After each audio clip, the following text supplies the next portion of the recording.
Hello dear students, good morning. मैं आपका physics educator Mahavir स्वागत करता हूं श्रीकर्णी एकेडमी एंड एजुटेक के इस डिजिटल प्लेटफॉर्म पे।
Okay, so good morning all of you. देख रहा हूँ काफ़ी बच्चे ऑलरेडी कनेक्टेड हो गए हैं, तो अपने दोस्तों को बता दीजिए क्लास के बारे में कि क्लास शुरू हो गई है। न्यूमेरिकल पोर्शन आज डिस्कस करेंगे। पूरा लेक्चर कंप्लीट हो चुका है। आई होप आपने प्लेलिस्ट देख ली होगी। सारे लेक्चर्स मैंने बताए हैं और कुछ क्वेश्चंस वगैरह जो रहे हैं वो भी मैंने आपको बता दिए हैं। तो आप लोग जो है जल्दी से जल्दी अपने नोट्स वगैरह पास लेकर बैठें ताकि क्वेश्चंस सॉल्व करने में थोड़ी आसानी रहे। और बता दीजिए अपने साथियों को भी क्लास के बारे में। गरिमा, नीतू, हर्षन, सारे बच्चे एक बार आप कनेक्ट हो जाइए।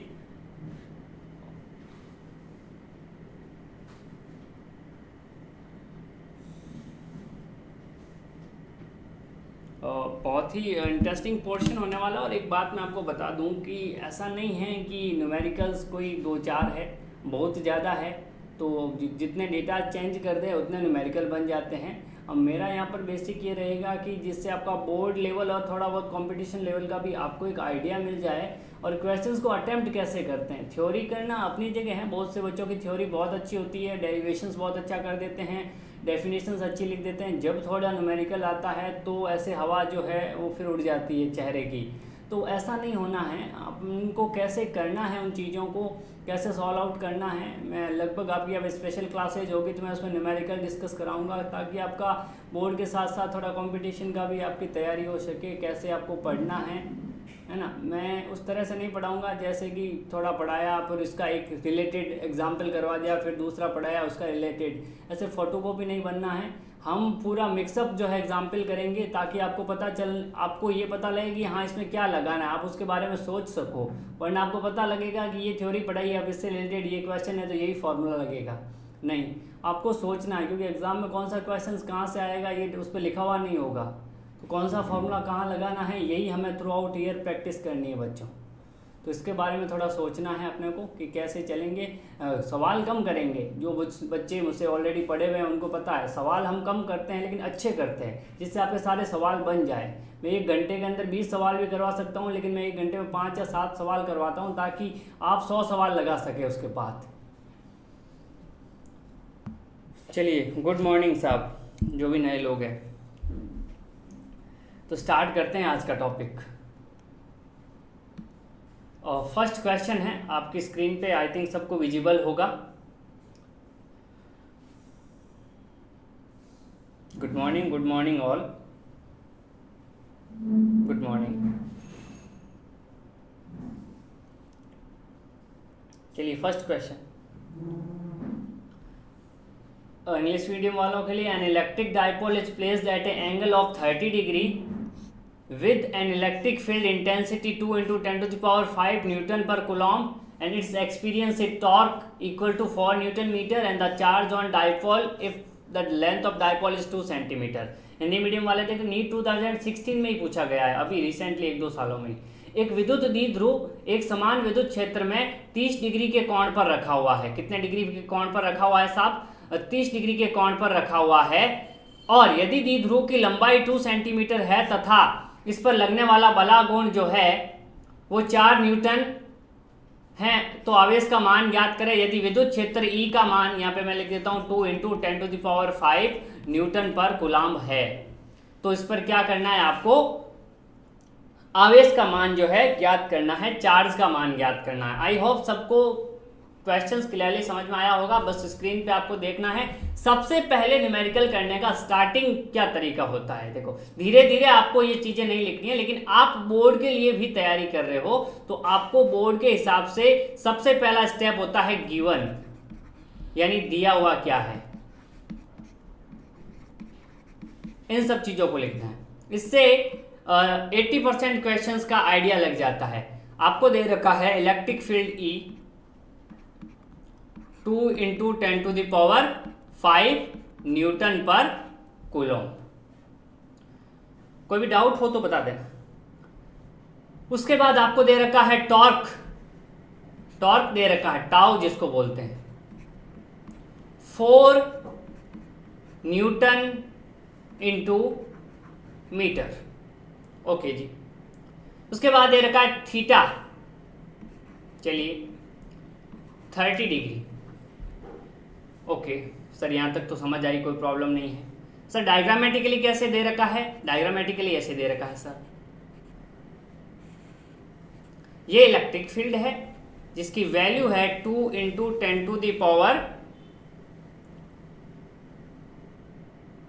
10⁵ और यहां पर एक ऐसे डाइपोल रखा हुआ है इस तरह से, इस पर प्लस क्यू चार्ज है, इस पर माइनस क्यू चार्ज है, बीच की लेंथ आपकी दे रखी है 2 सेंटीमीटर और ये एंगल 30 दे रखा है, इस पर टॉर्क लग रहा है टाउ। ओके जी, यहाँ तक। अब हमें क्या करना है, हमें निकालना है क्या, क्यू, और निकालना क्या है, क्यू निकालना है, तो क्यू पे ऐसे क्वेश्चन मार्क लगा दो। अब आपको पता होगा बलाघूर्ण क्या होता है।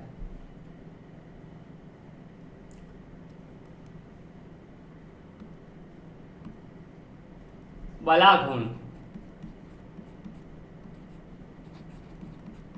टॉर्क जिसको बोलते हैं, वो होता है पी ई साइन थीटा। चलिए जी, P E sine theta. P यहां पर होता है डाइपोल मोमेंट यानी द्विध्रुव आघूर्ण, वो होता है Q × बीच की डिस्टेंस। यहाँ पर कितनी दे रखी है, मैं मान लेता हूँ Q × A, बीच की डिस्टेंस मान लेते हैं A, दोनों चार्जेस के बीच की डिस्टेंस। ओके, ये होता है द्विध्रुव आघूर्ण, आपको थोड़ा पता होना चाहिए। द्विध्रुव आघूर्ण या इसको बोलते हैं डाइपोल मोमेंट। चलिए सर ये दे दिया। अब बलाघूर्ण टॉर्क कितना दे रखा है सर, 4 दे रखा है क्वेश्चन में। P कितना दे रखा है, तो P हम निकालेंगे सर Q × A दे रखा है सर 2 सेंटीमीटर, यानी 2 × 10⁻²। मीटर में रखना है। 2 सेंटीमीटर को किस में कन्वर्ट करोगे, मीटर में कन्वर्ट करोगे। पहले सब यूनिट्स को एक यूनिट में लेके आओ, तो इसलिए क्या करेंगे 10⁻² से मल्टीपल करेंगे ताकि ये मीटर में आ गया। सर ये P आ गया। E की वैल्यू सर, ये दे रखी है, ये वाली 2 × 10⁵। चलिए 2 × 10⁵। Sir sine theta, sine 30 sir, sine 30 sir हो जाएगा 1/2, तो सर 1/2 लिख दें, यस लिख दो। ओके, यहाँ पर क्या करेंगे अब कुछ करने की खास मुझे नहीं लगता कोई ज़रूरत है, क्योंकि देखो P की वैल्यू रख दी मैंने Q × ये वाली, चलिए ठीक है, डिस्टेंस, और E की रख दी और साइन थीटा की।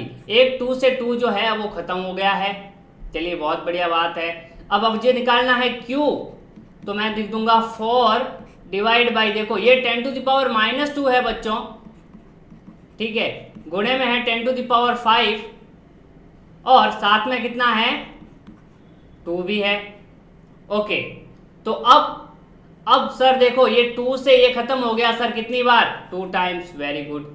सर ये -2 और ये 5 है सर, बेस सेम है तो पावर क्या हो जाएगी, ऐड हो जाएगी। सर ये रह जाएगा, बच जाएगा कितना 2 डिवाइड बाई 10⁻3, देखो -5 में से 2 चला जाएगा, ये सर ऊपर जाएगा तो क्या बन जाएगा, Q की वैल्यू बन जाएगी 2 इंटू 10⁻³ सर ऐसा कोई ऑप्शन है तो देखते हैं ऑप्शन क्या है।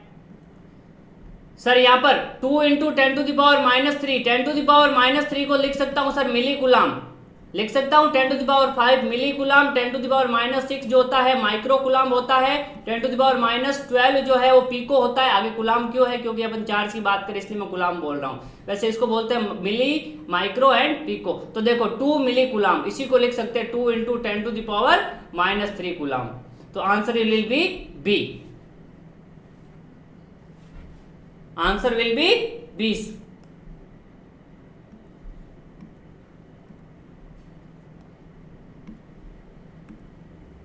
ओके क्लियर है, 2 इंटू 10⁻³ कुलाम। ये फॉर्मूला आपको पता होना चाहिए जो अभी मैंने आपको बताया, ये वाला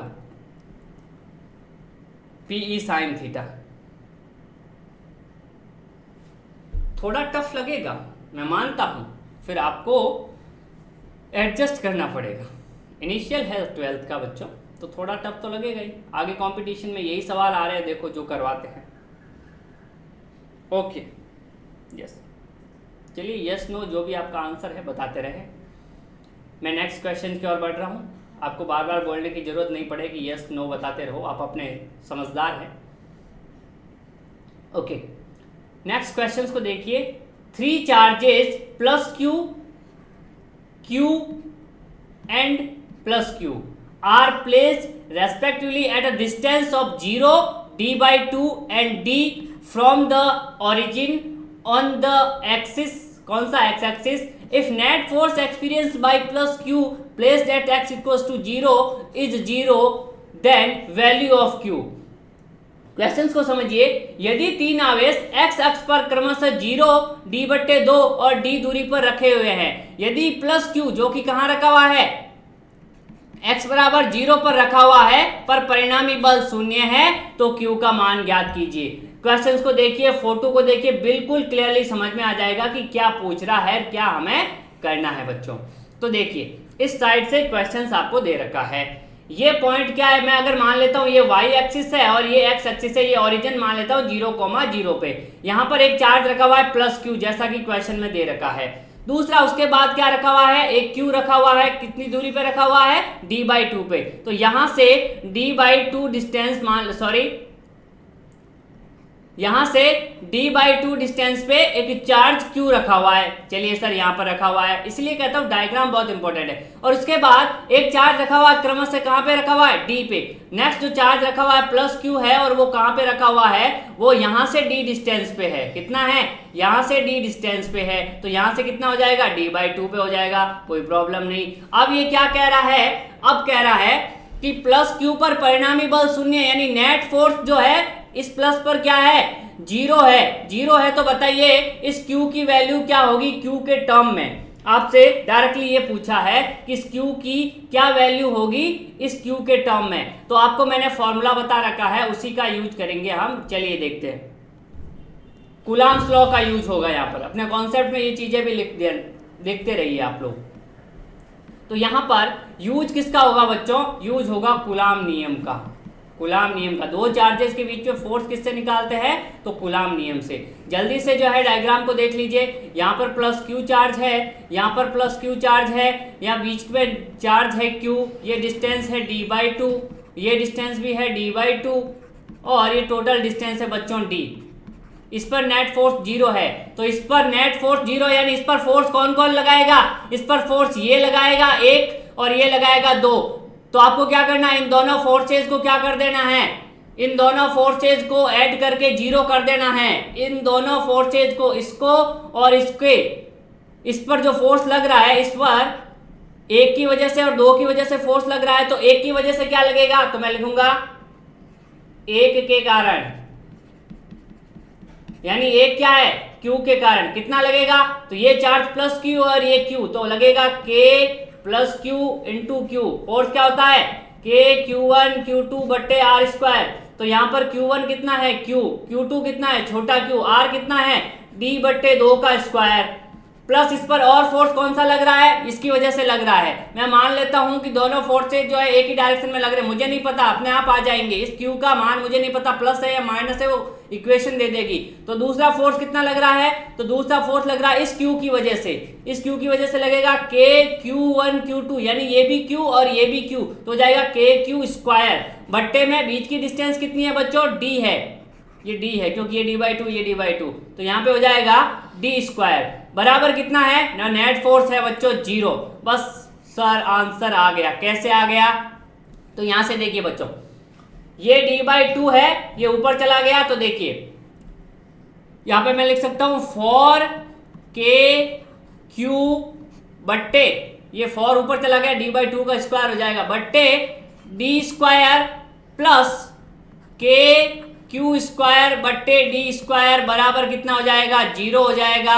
अब यहां पर देखिए k और डी स्क्वायर सब में कॉमन आके उधर क्या बन जाएगा, और q, तो कॉमन क्या क्या आ गया, k q बट्टे डी स्क्वायर आ गया कॉमन। अंदर क्या रह गया सर, अंदर रह गया फॉर q, एक और q है सॉरी, यहां पर ये वाला q आएगा फॉर q, क्योंकि ये k q बट्टे डी स्क्वायर, के क्यू बट्टे डी स्क्वायर बाहर आ गया, अंदर रहा फॉर क्यू प्लस यहाँ पर के एक क्यू और डी स्क्वायर बाहर आ गया, अंदर आ गया क्यू इक्वल्स टू 0। ये चीज तो 0 हो जाएगी इधर जाके, तो आंसर क्या आ जाएगा, फॉर क्यू प्लस क्यू बराबर 0। यहां से क्यू की वैल्यू आ जाएगी माइनस क्यू बट्टे 4, क्यू की वैल्यू क्या आ जाएगी माइनस क्यू बट्टे 4, और आंसर कौन सा हो जाएगा बच्चों, तो आंसर हो जाएगा आपका माइनस क्यू बट्टे 4, यानी D answer will B correct.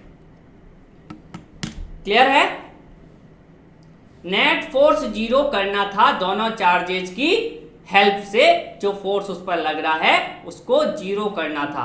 Is that clear to everyone?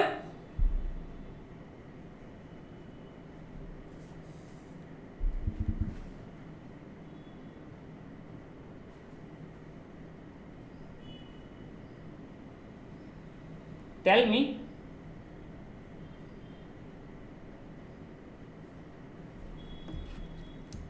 Question है जेई का,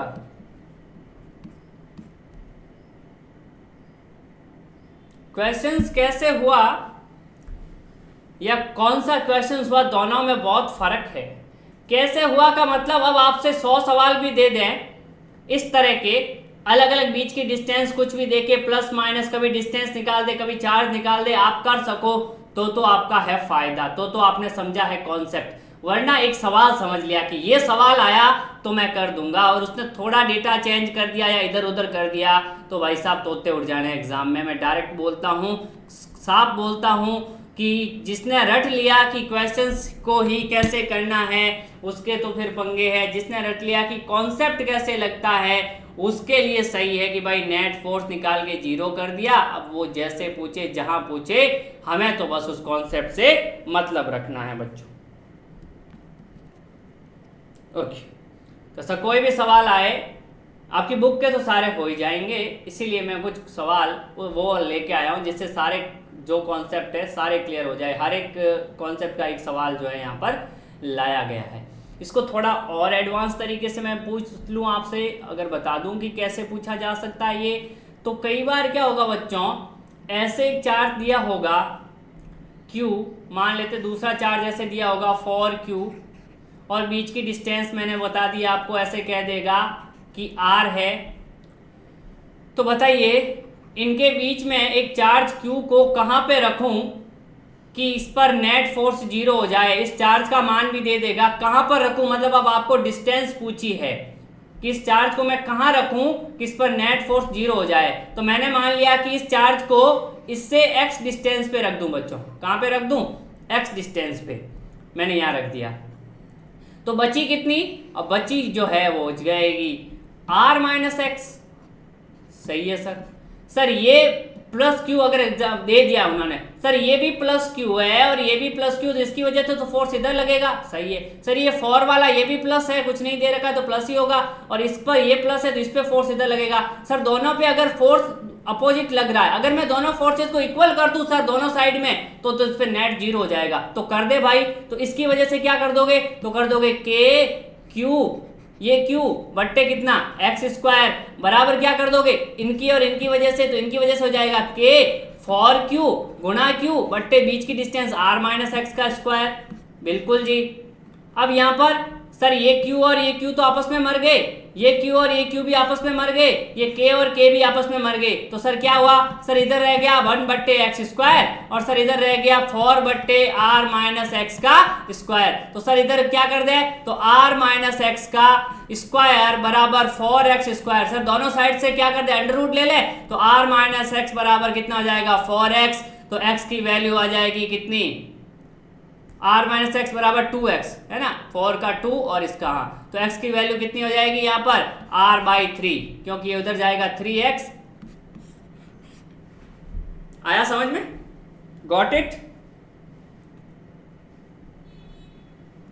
कॉन्सेप्ट वही है, नेट फोर्स जीरो करना, जब भी ऐसा आए तो नेट फोर्स जीरो करके जो भी पूछे आपसे, अगर ये r दे देता तो क्यों निकलवाता या ये क्यों निकलवाता, कुछ भी करता, ऐसे ही सवाल हो सकते। तो या तो आर निकलवाएगा या ये चार्ज निकलवाएगा। इस बार मैंने चार्ज प्लस क्यू दे दिया था तो हमने आर निकलवा दिया कि भाई इससे r/3 पे रखेंगे।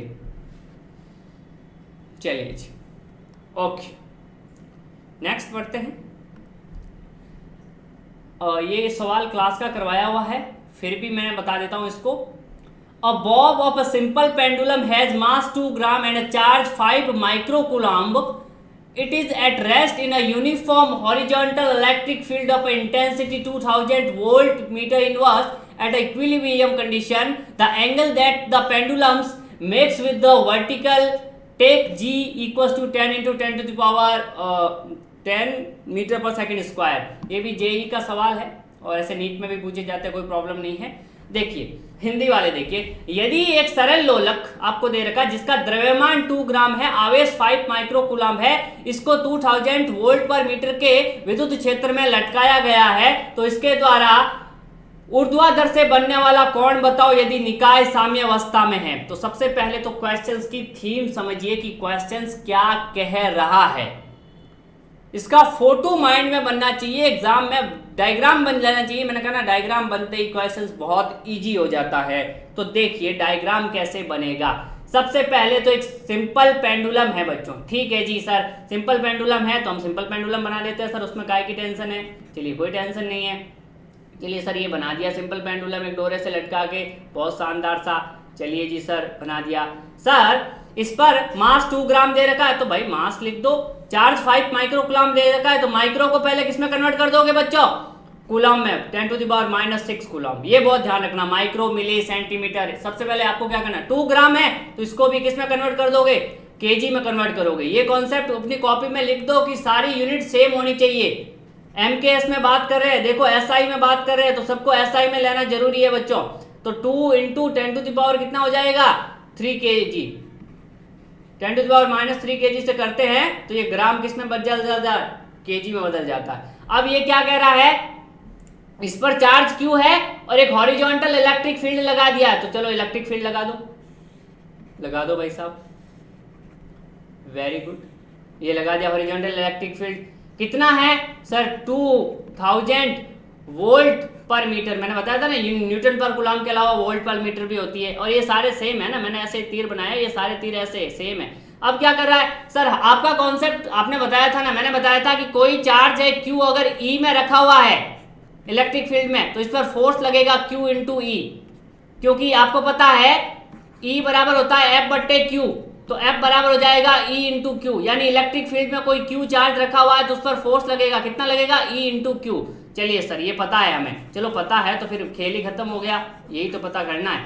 तो देखिए अब क्या होगा, अब यहाँ पे ऐसे होगा कि इस पर चार्ज है तो ये कुछ ऐसे हो जाएगा बच्चों, अब फोर्स लग जाएगा ना इलेक्ट्रिक फील्ड की वजह से, तो ऐसे हो जाएगा सर, ये ऐसे हो जाएगा तो सर ये एंगल बन जाएगा थीटा वर्टिकल से। सर ये थीटा ही तो पूछा है, तो देखिए बच्चों अब क्या करते हैं, ऐसे हुआ तो इस पर एक फोर्स लगा, इधर कौन सा लगा सर, इस पर एक फोर्स लगा इस साइड में Q × E, वेरी गुड लगा, तभी तो ये ऐसे हुआ।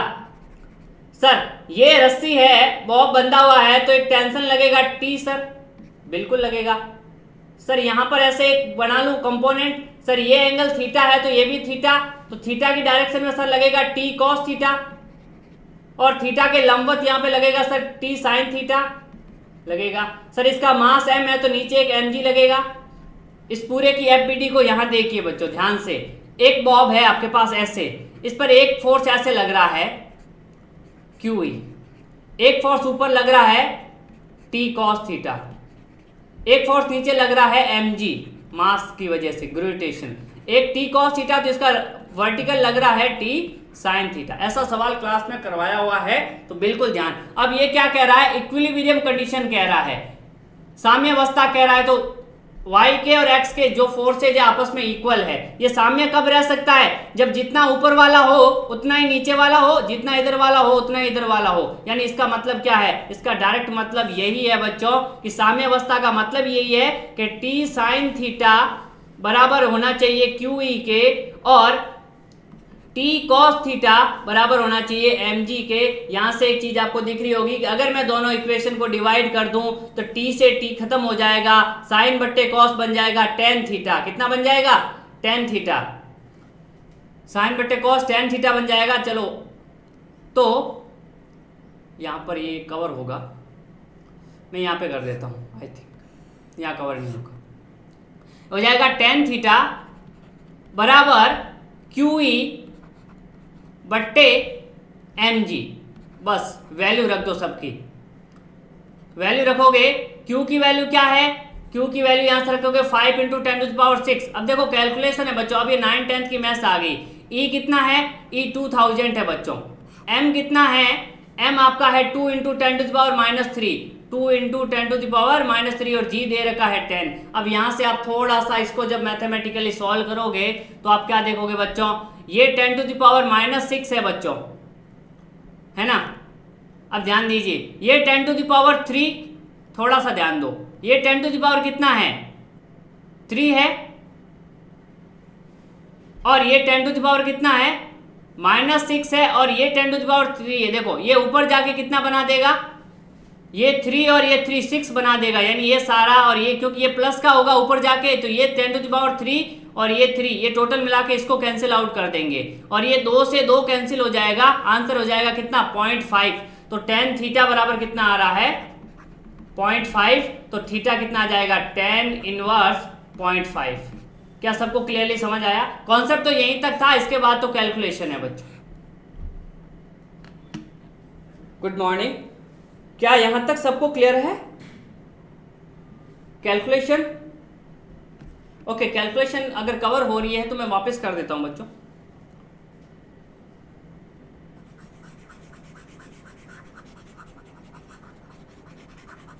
कैलकुलेशन मैं यहां कर देता हूं, आप स्क्रॉल बैक करके इसका स्क्रीनशॉट ले लेना। चलिए यहां पे देखिए, यहां ये वाली चीज वापस कर रहा हूं। देखो साइन थीटा बट्टे कॉस थीटा हो जाएगा tan थीटा बराबर हो जाएगा QE बट्टे mg। Q की वैल्यू कितनी है, Q की वैल्यू यहाँ पर दे रखी है आपको 5 माइक्रोकुलाम, यानी 5 × 10⁻⁶। E की वैल्यू दे रखी है 2000, बट्टे में दे रखी है m की वैल्यू 2 × 10⁻³ kg और g की वैल्यू 10। अब इसको देखो कि ये 10⁻³ ऊपर चला जाएगा, प्लस का बन जाएगा, तो हो जाएगा 5 × 10⁻6 माइनस का इंटू 2000 इंटू कितना हो जाएगा 10⁻³ बट्टे कितना हो जाएगा 2 × 10।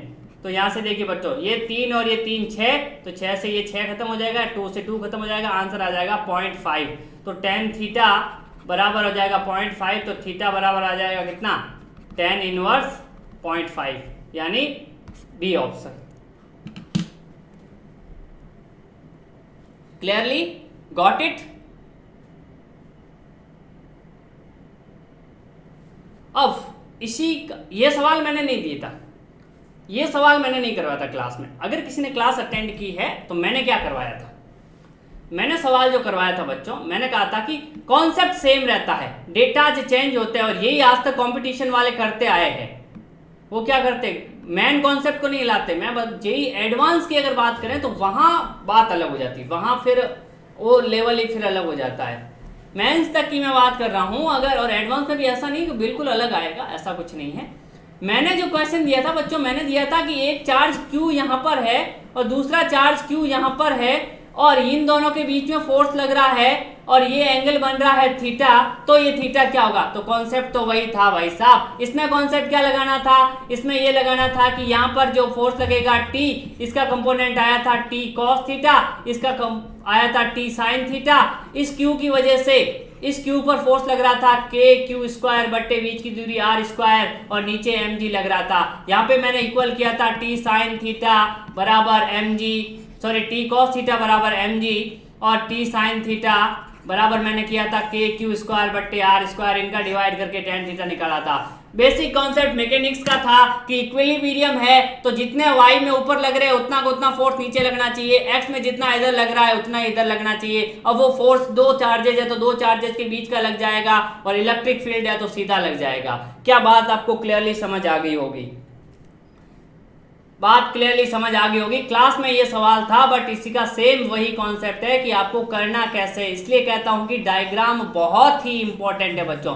अगर आपने डायग्राम बनाना सीख लिया और बेसिक कॉन्सेप्ट सीख लिया तो अपनी कॉपी में लिख दो कि इक्विलिब्रियम का कंडीशन का मतलब, साम्यावस्था का मतलब है कि जितना फोर्स y में ऊपर उतना नीचे, जितना x में इधर उतना x में उधर, यानी चारों फोर्सेज जो होते हैं उन्हीं का खेल होता है। उन्हीं से एक इक्वेशन बन सकती है। इससे बहुत सारी चीजें आपसे पूछी जा सकती है। जैसे आपके पास जो इक्वेशन आई है उसको थोड़ा सा और एनालिसिस करते हैं। चलिए उससे पहले एक दो सवाल कर लेता हूं, फिर और बताता हूं आपको कि इन सवालों से कितने सवाल बन सकते हैं आपके।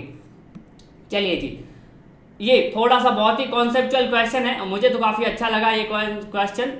अब इसमें थोड़ा सा माइंड आपको यूज करना अपना। Two identical conducting sphere A and B carry equal charge. They are separated by a distance much larger than their diameters, and force between them is F. A third identical conducting sphere C is uncharged. Sphere C is first touch to A and then to B and then removed. As a result, the forces between A and B would be equals to. अब इसको हिंदी में समझिए आप लोग, हिंदी वाले, English वालों ने देख लिया होगा कि दो समान चालक गोले A तथा B प्रत्येक पर समान आवेश है, दोनों परस्पर d दूरी पर रखे हुए हैं तथा इनके मध्य F बल लग रहा है। ठीक है। एक तीसरा गोला C जो कि A और B के समान है, अनावेशित है, इसको पहले A से बाद में B से स्पर्श कराते हैं फिर हटा देते हैं। अब A और B के मध्य नया बल क्या होगा? एक कंडीशन दे रखी है बच्चों, ये देखिए भाई, ये सारी चीज समझ गए। Distance much larger than their diameter, ये चीज मैंने बताई थी कि कॉन्सेप्ट बहुत इंपॉर्टेंट है, क्वेश्चन पकड़ना यहीं से है। Distance is much larger than their diameter, यानी इनके डायामीटर्स मान लो ये d है और ये मान लेते बीच की दूरी ये d है और इसका डायामीटर भी d है। मैंने बताया था जब ये d बहुत ज्यादा हो जाता है, d is very very greater than d, तो ये दोनों बिंदु आवेश की तरह व्यवहार करते हैं। क्या सबको ये बात क्लियर है? ये बात बता रखी है कि बीच की डिस्टेंस बहुत ज्यादा हो जाती है तब ये बिंदु आवेश की तरह व्यवहार करते हैं। क्या ये बात सबको क्लियर है? क्या ये बात सबको क्लियर है कि बीच की डिस्टेंस, किसी ने पूछा भी था मुझे तो मैंने बताया था कि इसका मतलब ये होता है बिंदु आवेश का मतलब कि बीच की डिस्टेंस बहुत ज्यादा है उनकी साइड से। क्या ये बात सबको क्लियर है?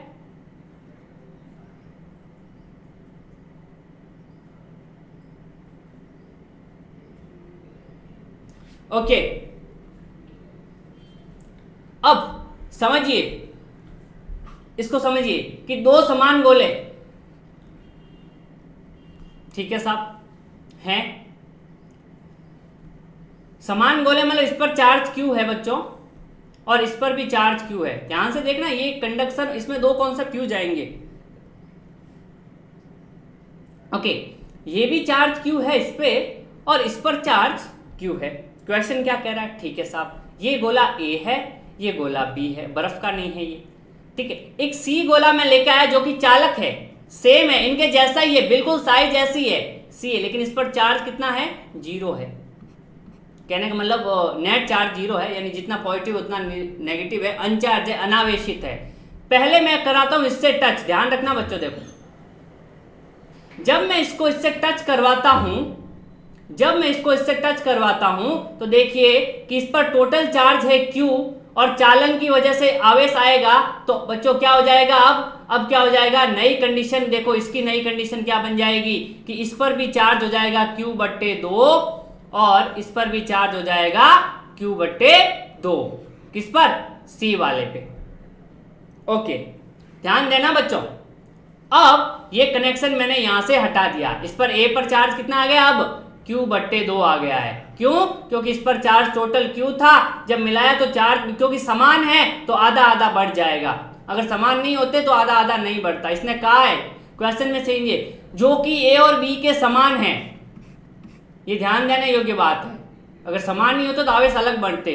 तो अब कितना हो जाएगा, Q/2। अब इसका कनेक्शन कट कर दिया है ना, इधर से कोई कनेक्शन नहीं है। अब जोड़ा साब सी से जोड़ा। अब यहां कॉन्सेप्चुअली बात कि इस पर चार्ज कितना Q, इस पर चार्ज कितना Q/2। अरे दोनों का नेट चार्ज कितना है, तो दोनों का नेट चार्ज है sir Q + Q/2, sir 3Q/2। Sir आधा आधा बढ़ जाएगा ना, हाँ सर, इसका आधा इसमें चला जाएगा और इसमें भी चला जाएगा, तो कितना हो जाएगा सर, तो हो जाएगा 3Q/4। तो इस पर चार्ज अब कितना आ गया, नया चार्ज आ गया 3Q/4। क्या ये बात सबको क्लियर हुई? नया चार्ज कितना आ गया, 3Q/4।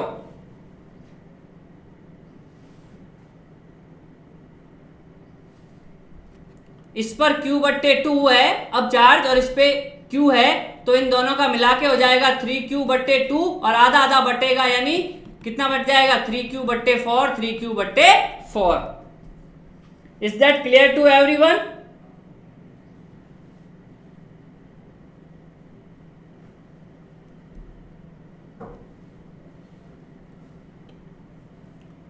चलिए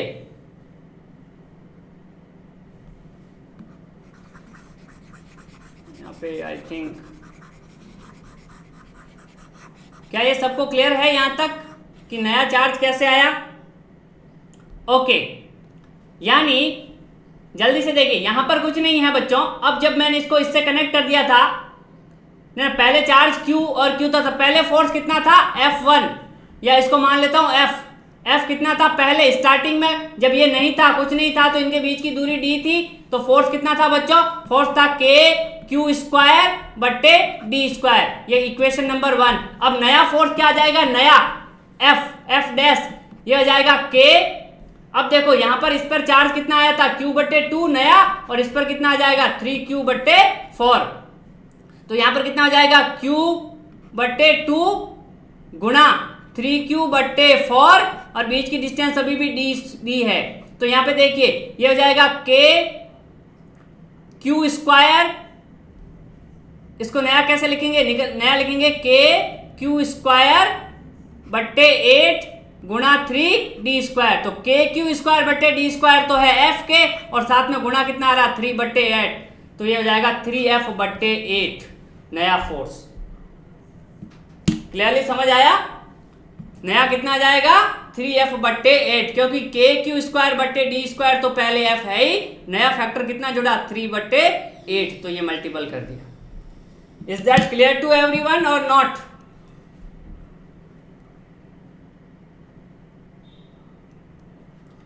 कंडक्शन करवाया है, रैपिडली मैं आपको बता देता हूं कि कैसे किया है, कुछ बच्चों को नहीं समझ में आया तो बिल्कुल जल्दी से बात बता देता हूं आपको। ये चार्ज इस पर Q, इस पर चार्ज भी Q, बीच की डिस्टेंस D। अब एक नया चार्ज लेके आया, सबसे पहले इसको जब ऐसे कनेक्ट कर दिया बच्चों, तो कितना हो जाएगा, इस पर भी Q/2 हो जाएगा, नया चार्ज इस पर भी Q/2 हो जाएगा। अब यहां से काट के इसको ऐसे कनेक्ट कर दिया मैंने, जब इसको ऐसे कनेक्ट कर दिया बच्चों, तो ये क्या हो जाएगा, यहां पर अब ये इस पर चार्ज Q है और इस पर Q/2 है, तो टोटल नेट चार्ज इस पे हो जाएगा Q + Q/2 यानी 3Q/2, लेकिन आधा आधा बढ़ जाएगा, तो 2 का डिवाइड कर दिया, इस पे आ जाएगा 3Q/4, इस पे आ जाएगा 3Q/4। अब दोनों कनेक्शन हटा दिए, इसको रिमूव कर दिया, तो अब चार्ज कितना है, तो इस पर चार्ज है 3Q/4 एक पर, और एक पे है Q/2, बीच की डिस्टेंस D है, तो फोर्स कितना हो जाएगा KQ² 3/8/D², और स्टार्टिंग में तो KQ²/8 था, तो स्टार्टिंग का फोर्स कितना था KQ²/D², इसलिए ये 3F/8 आ गया। I hope it's clear to everyone.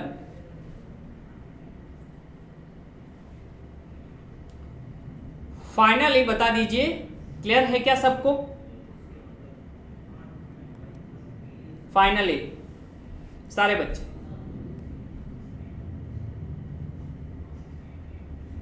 क्या से सवाल कर लोगे अगर एग्जाम में आए तो?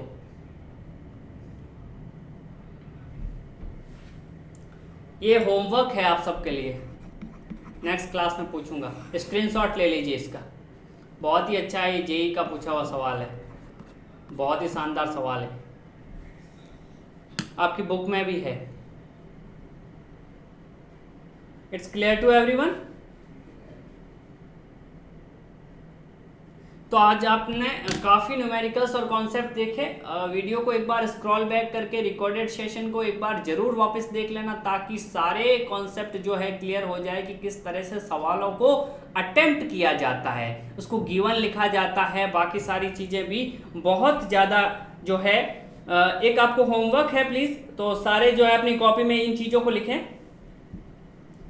आप ही की बुक के कुछ क्वेश्चंस हैं, उनको आपको करना, एग्जाम्पल है, उन एग्जाम्पल को समझना है कि कैसे कर रखे हैं, ये सारे समझ में आ जाएंगे। एग्जाम्पल नंबर है आपके जो सॉल्व एग्जाम्पल होते हैं ना बुक में, 1.2, 1.5, 1.12, 1.14 और 1.18। ये सॉल्व एग्जाम्पल है जो आपको करने सब हो जाएंगे, और नहीं हो तो मुझे कमेंट बॉक्स में बता देना, ताकि नेक्स्ट क्लास में मैं जो है इनको सॉल्व करूं। थैंक यू वेरी मच जुड़े रहने के लिए, आपका दिन शुभ रहे।